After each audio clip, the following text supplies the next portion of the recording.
Bueno, vamos a tener nuestra charla del ciclo este de mitos. En esta ocasión vamos a hablar del mito o de la utopía de la igualdad. Se cambió el título a última hora, ¿no? De utopía, mitos.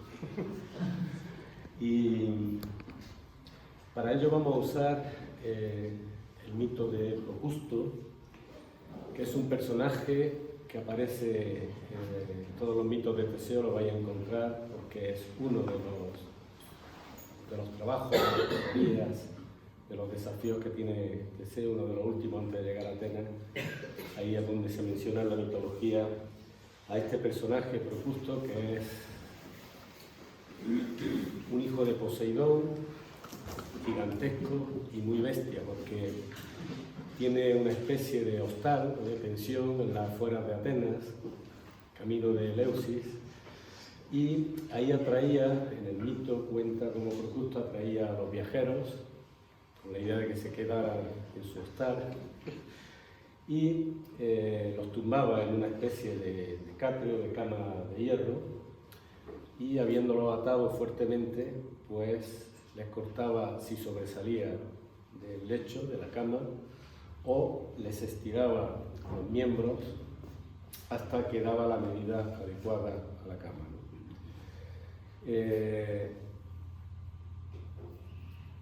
Termina el mito porque Teseo al final logra entrar también, atrae a Teseo en su viaje hacia Atenas, y Teseo logra que Procusto se pruebe la cama del mismo, y efectivamente cuando está Procusto probando si el lecho le va a ir bien, Teseo lo ata y como le sobresale la cabeza se la corta. Este mito ha servido históricamente para tratar de denunciar un poco cómo se fuerza a veces en un lecho de igualdad cosas que son desiguales, ¿no? Se ha empleado y se emplea muchas veces en los trabajos pseudocientíficos cuando, por ejemplo, se trata de forzar los datos que se están recogiendo para que se adapten a la hipótesis que se espera recoger. Se utiliza también en psicología, hay un síndrome de Procusto, cuando un empleado o un trabajador se siente de alguna manera perseguido porque sobresale, ¿no? Y también en educación se habla del lecho de Procusto o la cama de Procusto cuando de alguna manera se fuerza a los jóvenes que se están educando a que se atengan a las normas, digamos, establecidas educativamente, ¿no? Y tanto si sobresalen como si no llegan, se les obliga de alguna manera a que den la medida exacta de la educación.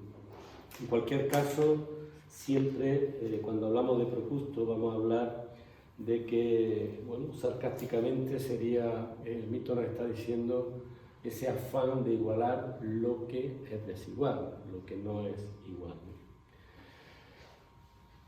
Siguiendo este mito, pues lo que vamos a hacer es reflexionar en base a dos ideas fundamentales que son las que voy a desarrollar y que son ideas muy importantes en la historia de la filosofía y que creo que en base a ellas vamos a sacar conclusiones o vais a sacar conclusiones que nos aclaren este tema de la igualdad o de la desigualdad, de la unidad y también de la identidad.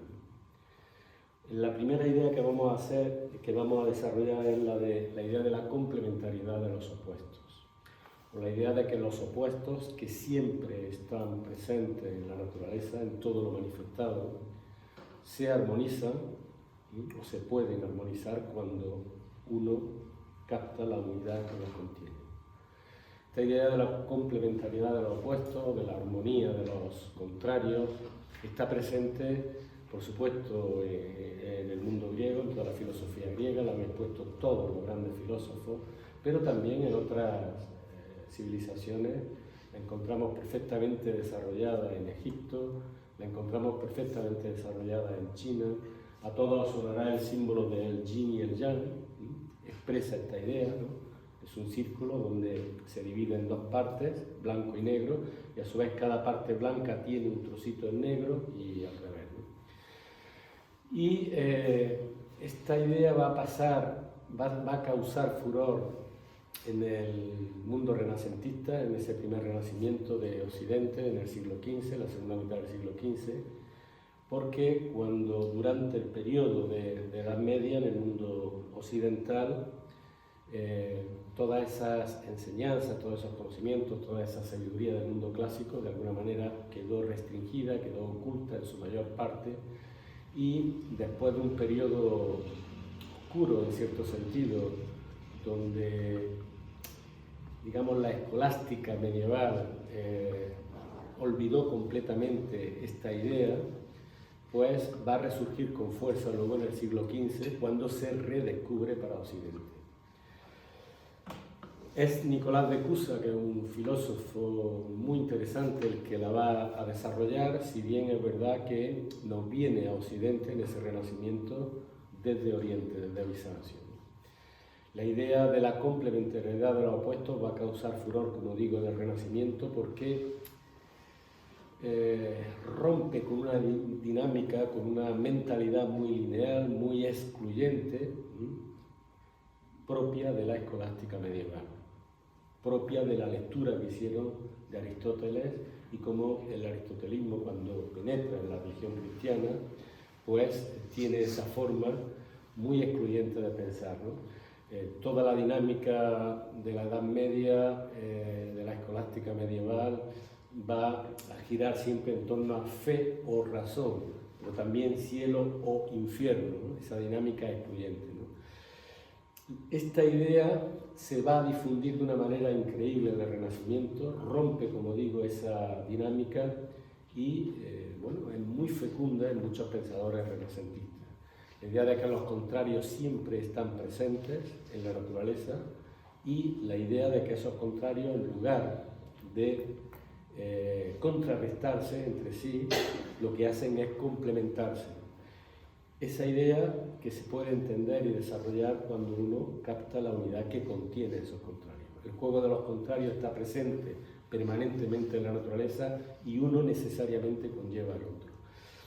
Hasta tal punto la idea se desarrolla en el Renacimiento y se expande, que vamos a encontrar muchísimos eslóganes y muchísimas imágenes, medallones. En el Renacimiento era muy común que cada persona tuviera una especie de imagen o medallón que representase una idea, y esta idea va a ser muy querida por mucha gente, ¿no?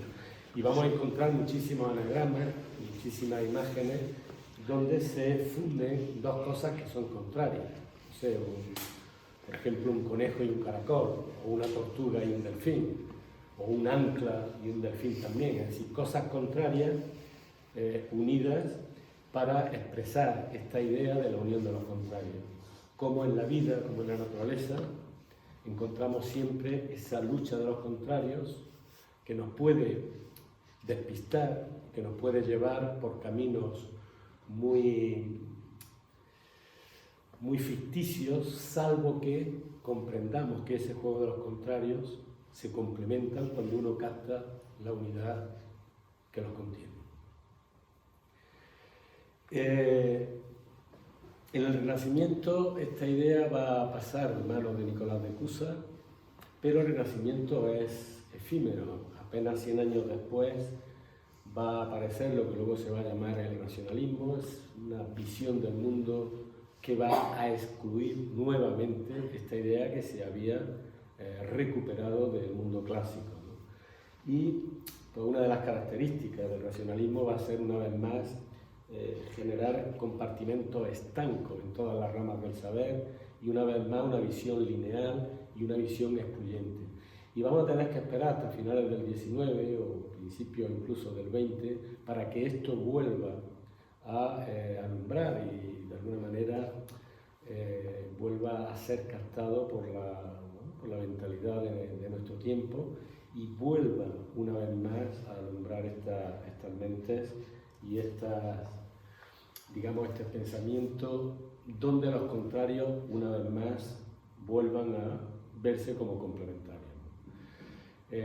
La dinámica de pensamiento en O en I es la que marca estas diferencias, ¿no? Una forma de integración de los contrarios sería una dinámica en I, esto es lo que los antropólogos luego van a desarrollar a principios del siglo XX, o una dinámica en O, excluyente, donde las cosas son blancas o negras. Tesis, antítesis o tesis, antítesis, síntesis, ¿no? Esto va a alumbrar hasta tal punto el mundo moderno en esa primera mitad del siglo XX, que rompe también con esos esquemas, digamos, racionalistas estrictos, ¿no? Y de alguna forma esa nueva antropología que recoge esto pues va a ampliar muchísimo su campo de visión y su campo de estudio. La idea de la complementariedad de los contrarios o de la armonía de los contrarios cuando se capta la unidad que los contiene conlleva otro concepto muy importante que es el de unidad. El término o el concepto de unidad es uno de los grandes temas de la historia de la filosofía de siempre. Y nuevamente no lo vamos a encontrar solo en Occidente, sino en todas las tradiciones filosóficas de la humanidad, en todas, sin excepción. Es difícil de captar, pero vamos a intentar porque nos va mucho en ello, ¿no? Vamos a tratar de explicar con palabras sencillas de qué se trata. El argumento sería que el universo en sí, o la naturaleza del mundo, es uno, es una unidad. Siempre se va a partir de esa unidad. Y hay entonces una dicotomía entre la unidad, que van a pregonar esos grandes filósofos, los presocráticos especialmente, Platón también después, por supuesto, una dicotomía entre esa unidad y la experiencia que tenemos habitualmente los seres humanos, que es la de la multiplicidad, ¿no? Es decir, para nosotros el mundo es múltiple, las cosas son múltiples. Difícilmente vamos a encontrar dos cosas iguales, no existen dos cosas iguales, pueden ser muy parecidas pero nunca igual. Entonces, ¿cómo se casa esta idea? ¿Cómo podemos reflexionar con seriedad en la idea de la unidad del universo, del mundo? Y al mismo tiempo, cómo la casamos con la experiencia directa que tenemos, y es que el mundo es muy diverso, múltiple, distinto, diferente, etc. Y bueno, vamos a poner algunos ejemplos para tratar de explicar esto, porque es como si en la naturaleza todo estuviese confeccionado o construido en base a unidades que se van integrando unas con otras. A ver, pongo un ejemplo para que hagáis una idea. Todos tenemos una visión de unidad de nuestro cuerpo físico, ¿no? Para nosotros nuestro cuerpo es uno, pero es verdad que si entramos dentro de ese cuerpo vemos que no es uno, sino que son muchísimas cosas muy diferentes, ¿no? Pero esa idea de unidad, que es un concepto mental, es capaz de agrupar todas esas partes diferentes y tener la percepción de que conforma una unidad funcional. Claro, en el mismo ejemplo, dentro de nuestro cuerpo físico, podemos a su vez captar muchas otras unidades que lo conforman. No sé, vemos esto es una mano, es una unidad, una mano, una. Pero esa mano contiene una serie de dedos y podemos ver lo mismo con un dedo, que tiene también partes diferentes. Pero tenemos el concepto de dedo, ¿no? Como una unidad, etc.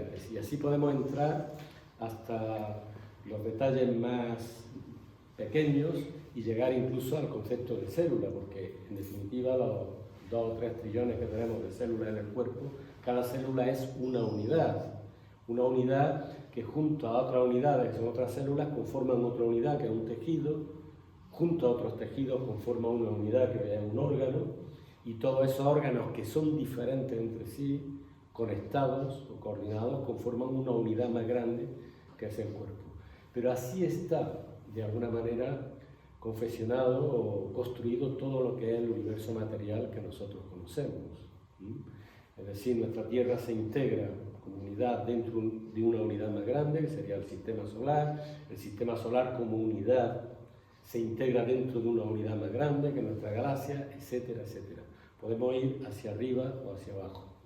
Por lo tanto, el concepto de unidad va a ser fundamental en el sentido de que vamos a comprender que siempre cualquier unidad en cualquier ámbito, grande o pequeño que la veamos, siempre va a estar conformada dentro de sí misma por otras unidades que aparentemente son opuestas o contrarias.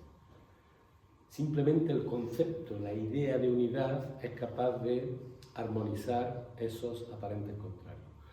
Si uno se olvida de ese concepto de unidad, si no lo ve y entra o se identifica con una de las partes, inmediatamente va a venir la confrontación y la lucha.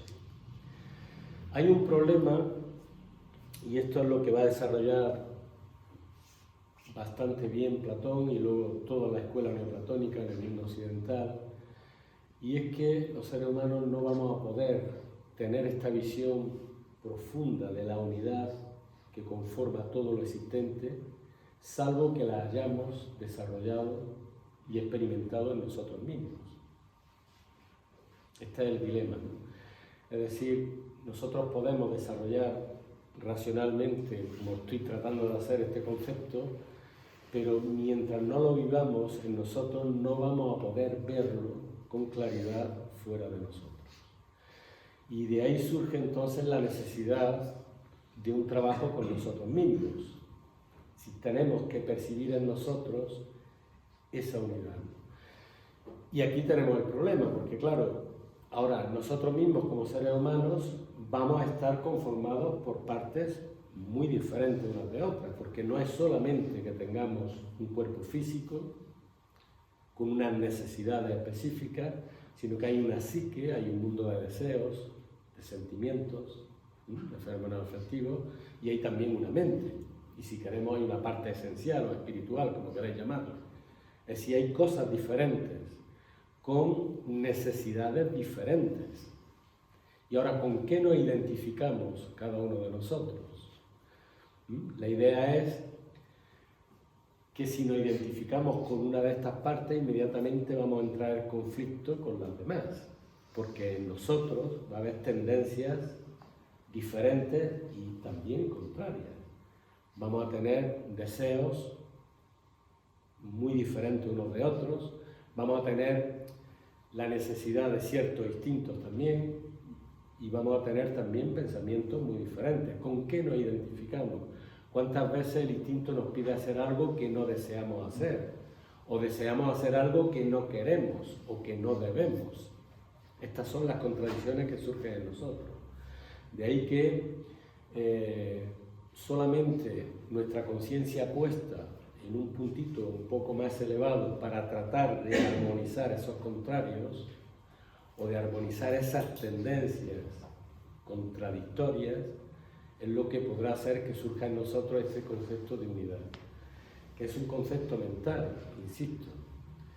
Si nuestra conciencia reconoce esa pluralidad, si ahora somos un instinto, después somos un deseo, después somos un pensamiento, después otro diferente, vamos a estar de alguna manera diseccionados o vamos a estar desunificados. Solamente una conciencia que reconozca una unidad por encima de esos intereses particulares de nuestras partes será capaz de armonizar y poner un cierto orden o una cierta justicia, como diría Platón, dentro de nosotros mismos. Esa es un poco la idea de fondo. Si esto se logra, y esto requiere un trabajo, es el trabajo fundamental de la filosofía, llegar al concepto de ser uno mismo, incluyendo elementos contrarios claramente en nosotros mismos. Si esto se logra, y es un logro que nos va a requerir un esfuerzo y un trabajo, vamos a estar en disposición de ver también la unidad que conforma todo lo existente, más allá de que la experiencia que tengamos es la de la multiplicidad. Por ejemplo, a nivel de la sociedad humana, dado que todos los seres humanos vivimos en sociedad, nos guste o no, para nosotros es relativamente fácil, podemos poner el ejemplo más sencillo, de ver la unidad, por ejemplo, de una familia. Es decir, podemos concebir claramente la visión de unidad de una familia, padres, los hermanos. Bien. ¿Por qué? Porque más allá de que haya personas que son diferentes cada una de otras, hay un concepto de unidad, algo muy atávico, ¿no? Pero si esa familia la agrandamos un poco más, porque claro, vive junto con otra familia, ahora tenemos una ciudad, un pueblo, da igual, ya nos resulta más complejo. Y sin embargo, ese concepto de unidad hay que ampliarlo también a esa ciudad, ¿sí? O a un estado, porque también ese estado, si tenemos la visión de unidad, vamos a tratar de entender que haya partes o subestructuras muy diferentes unas de otras, incluso contrarias, pero solamente la visión mental de la unidad nos va a permitir integrar y complementar las cuestiones opuestas, diferentes. ¿Sí? Porque toda sociedad, imaginaros un círculo, ¿sí? Con núcleos pequeños, infraestructuras, no sé, sindicatos, agrupaciones gremiales de trabajadores, las Fuerzas Armadas, la religión, muchas subestructuras, ¿no?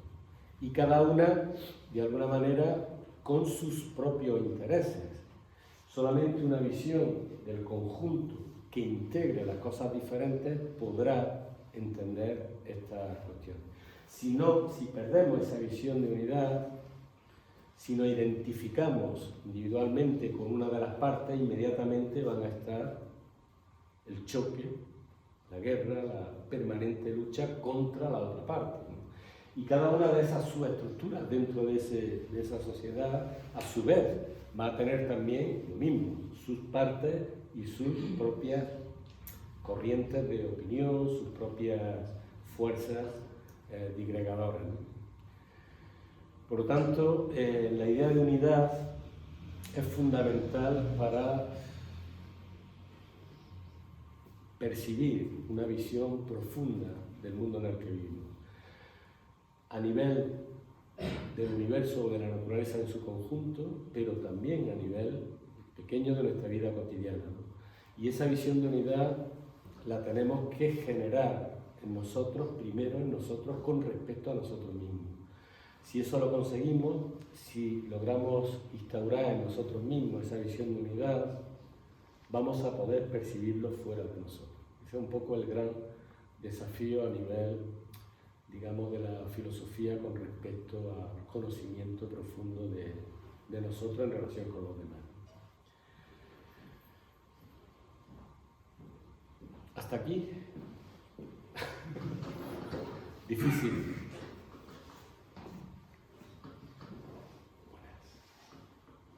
¿Más o menos? ¿Sí? ¿Se entiende? ¿Sí? Vale. ¿Cuáles son, digamos, las grandes dificultades para lograr esto?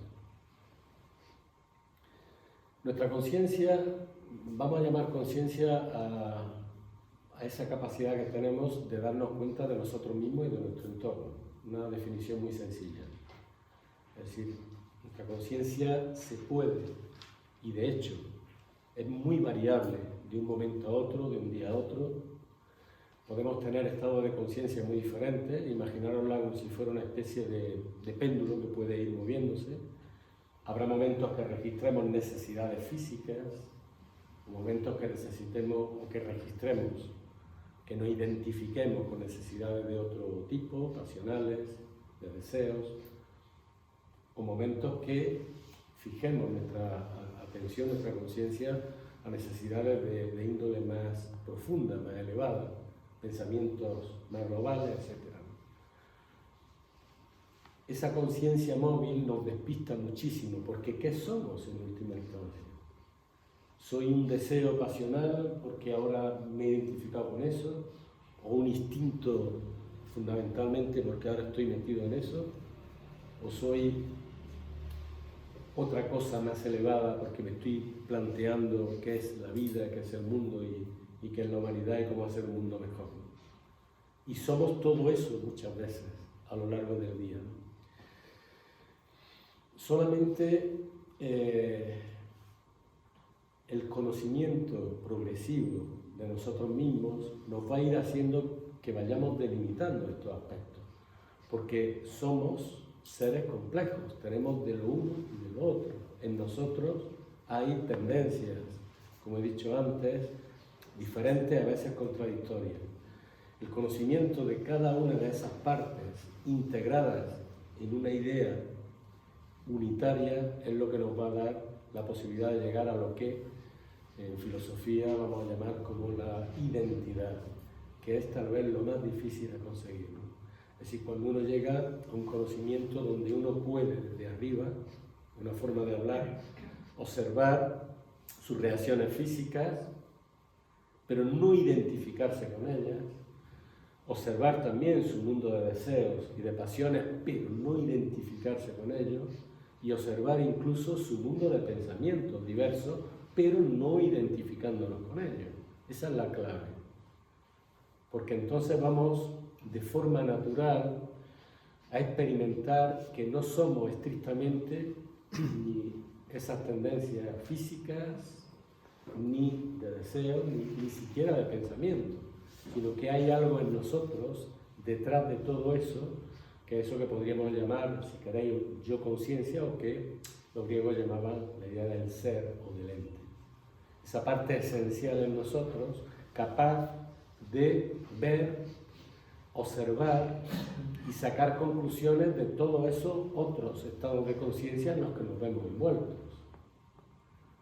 Esa identidad tan difícil de ir logrando y que no tiene techo, porque siempre podemos ir siendo más nosotros mismos, esa identidad es la que nos va a dar esa visión de unidad de nosotros mismos. Pero una visión de unidad que contiene cosas diferentes y no pasa nada. No pasa absolutamente nada, porque las estamos de alguna manera armonizando, porque vemos su necesidad, sus expresiones y somos capaces de armonizar. Esa noción de identidad es siempre una finalidad a conseguir por todo aquel que tiene de verdad un afán filosófico, un afán de conocerse en profundidad a sí mismo. Y es uno de los principales alicientes de la necesidad, de la importancia que tiene, que siempre tuvo y que sigue teniendo la filosofía. En la medida que cada cual poco a poco vaya logrando esa identidad, poco a poco, va a empezar a casar, a armonizar esos contrarios.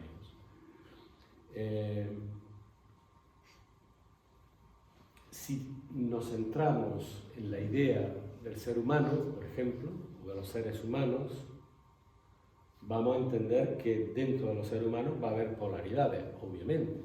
Pero si yo me identifico con ese ser humano, con los seres humanos que conforman una familia, voy a entender las diferencias dentro de los seres humanos, las voy a saber integrar. La idea de identidad me va a llevar también a la idea de unidad de todos los seres humanos, de la humanidad como un ser, como si fuera un solo hombre, un solo ser humano, ¿no? Conformado por muchos y muy diferentes unos de otros, pero la idea de unidad va a integrar las diferencias. Y además, cuando captamos esa visión de unidad, las diferencias no solamente no van a chocar unas contra otras, sino que las diferencias van a enriquecer justamente esa idea de unidad. Por lo tanto, me da igual que en el ejemplo yo me he ido a lo bestia, a la visión de la unidad como una, pero cada una de esas partes de la humanidad, podemos ver muchas partes, no sé, naciones, etnias, lenguas, gente con culturas diferentes, me da lo mismo, porque sí hay muchas diferencias, pero si percibo la visión de unidad, esas diferencias justamente van a enriquecer la idea de humanidad. Y bueno, dentro de una misma nación o un mismo país, la misma historia, dentro de un mismo clan o una familia, la misma historia, todo. Es decir, como es abajo, es arriba. La idea de unidad la podemos llevar a lo pequeño, pero también a lo grande. Y siempre vamos a poder integrar las diferencias. Siempre. Y las diferencias, cuando percibimos esa visión de unidad, van a enriquecer completamente el conjunto. Cuando no tenemos esa visión de unidad, vamos a estar experimentando, sí, pero chocando permanentemente a los contrarios. Que forma parte de, bueno, de lo que sería nuestra experimentación en la vida, sí, pero vamos a estar y vamos a seguir estando chocando permanentemente unos contra otros. En clanes, en grupos, en formas de pensamiento, en formas de sentir, como queráis, ¿no? Pero solamente, repito, la visión de unidad va a poder integrar cosas. Bueno, estas son las dos ideas que yo pretendía lanzar esta tarde. ¿Muy abstractas o no? No tanto, ¿no? ¿Cómo hacer para llegar a esa visión de unidad, suponiendo que nos resulte interesante trabajar con esto, ¿no? Pues todas las escuelas en la antigüedad tenían sus ejercicios espirituales o sus ejercicios prácticos, que le llamaríamos ahora. Antes de que la filosofía se transformase en un mero discurso, en una mera historia de la filosofía, todas las escuelas tenían ejercicios para diferentes temas, pero para esto especialmente. En nuestra escuela, en Acrópolis, que tratamos de recuperar ese sentido práctico de esas escuelas, la filosofía no puede ser solo un discurso, una teoría. La filosofía tiene que servirnos en la vida cotidiana, en lo práctico, y tenemos que recuperar esa ejercitación. Entonces, hay muchos ejercicios para tratar de desarrollar esto, para tratar de ir conociéndose uno a sí mismo y sobre todo para ir poco a poco intentando tener esa visión de unidad donde uno no se meta de lleno en esas cuevas de las partes, ¿no? Y entre esos ejercicios voy a destacar algunos de ellos. Por supuesto, todos van a ser ejercicios de atención, variaciones de atención, es decir, desarrollar la capacidad que podamos tener de direccionar nuestra conciencia allí donde nosotros queremos llevarla. Eso es la atención, la dirección. Y luego concentración, que es tratar de fijar entonces la conciencia en un punto que nosotros queramos. Y todos los ejercicios van a ser variaciones de esto. Podéis inventar muchos, pero son variaciones, ¿no? Es decir, poder mover nuestro estado de conciencia en base a nuestra voluntad. Poder subir o bajar la escala de conciencia dentro de nosotros mismos.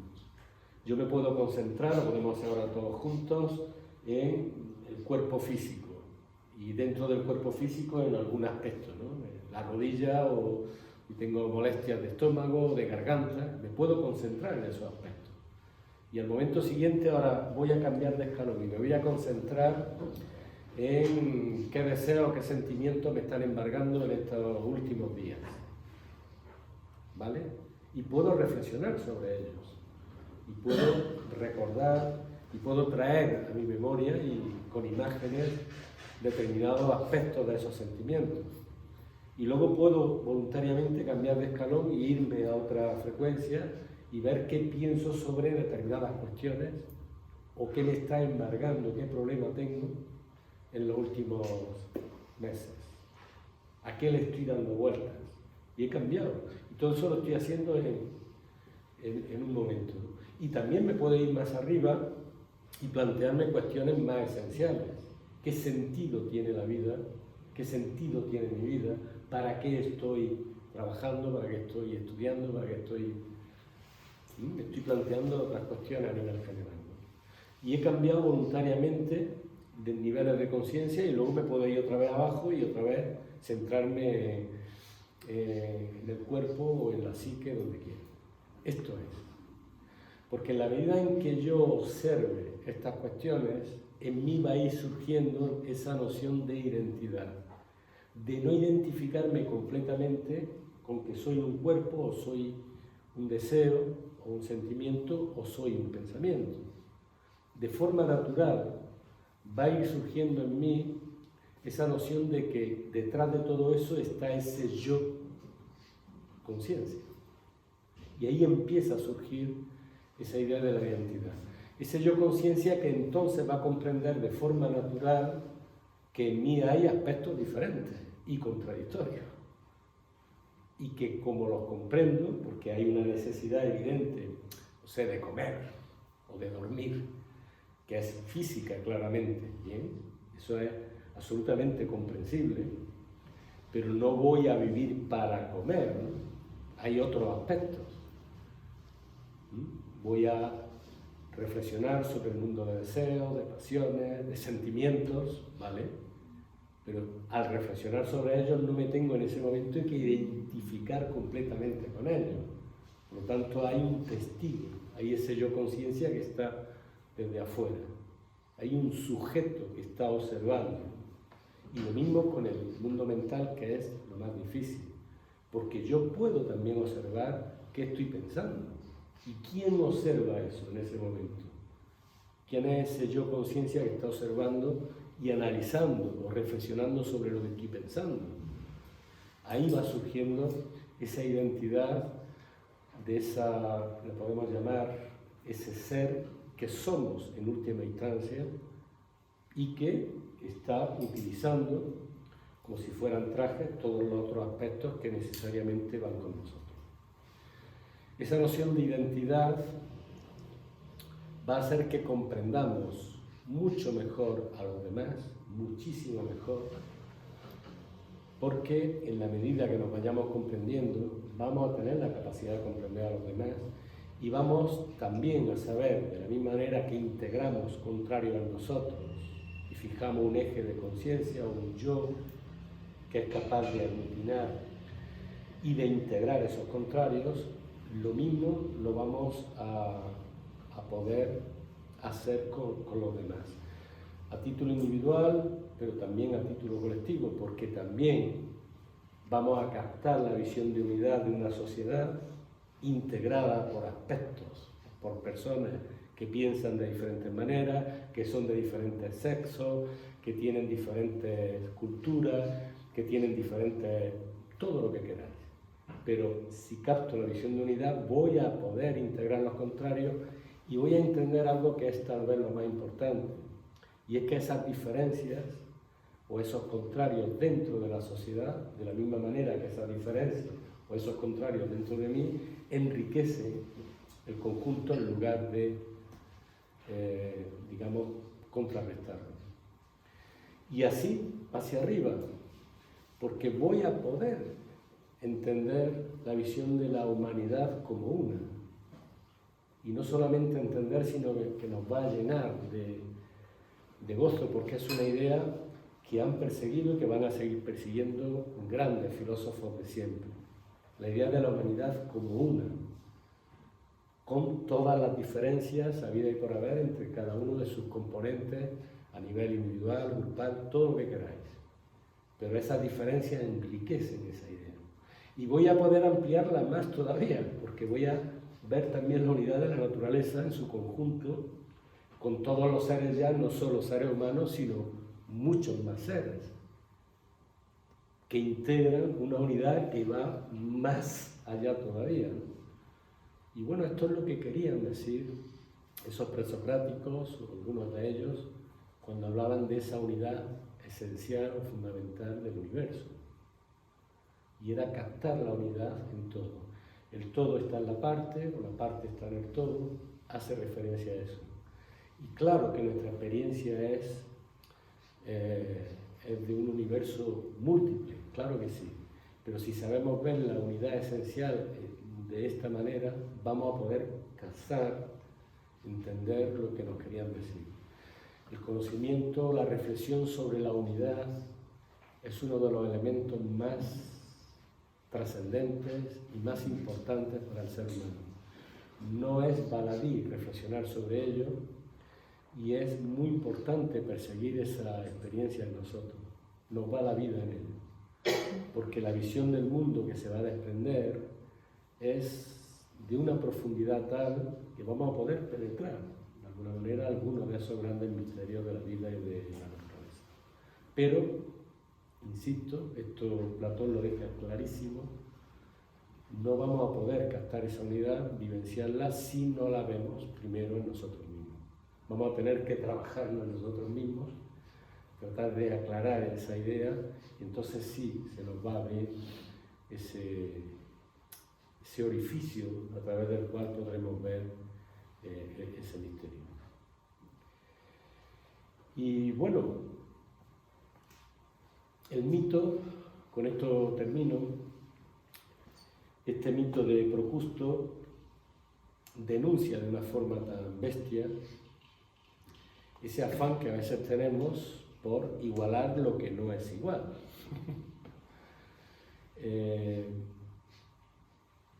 La percepción de la unidad, como he tratado de explicarlo, nos va a hacer o nos va a sentir mucho más ricos de percibir las diferencias, y va a casar también esa contradicción aparente de las desigualdades, porque es verdad que la experiencia que nos da la vida es que no hay dos seres iguales, ni siquiera dos gemelos univitelinos sabemos que son iguales, podrán ser iguales físicamente, pero luego a nivel del asito, del pensamiento, para nada. Todos somos desiguales, afortunadamente, pero si entendemos la unidad que envuelve esas diferencias entonces enriquecen esa unidad. Esa es un poco la idea. No tenemos por qué luchar por ser iguales unos con otros, tenemos que luchar por ver la unidad que nos integra en un aspecto mucho más amplio.